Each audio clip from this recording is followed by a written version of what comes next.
হবে শাহবাগ চত্বর নয়, এই চত্বরের নাম হবে ওসমান হাদি চত্বর। ইসলামী আন্দোলন বাংলাদেশের পক্ষ থেকে আগামীকাল জুমাবাদ বাইতুল মোকাররম উত্তর গেট থেকে এক বিশাল বিক্ষোভ মিছিল এবং অনুষ্ঠান হবে। আপনাদেরকে সবাইকে আহ্বান জানাই সেই বিক্ষোভ সমাবেশ করার জন্যে।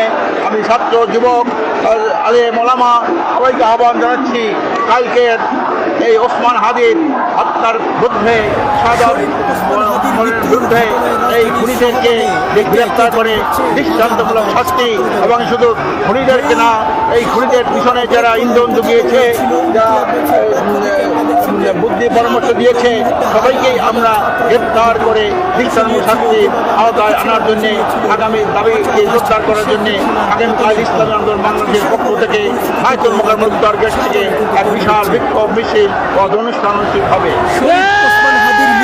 আর এই চত্বরকে আবার বলছি, এই চত্বর এখন থেকে নাম হবে শাহবাগ চত্বর নয়, এই চত্বরের নাম হবে ওসমান হাদি চত্বর।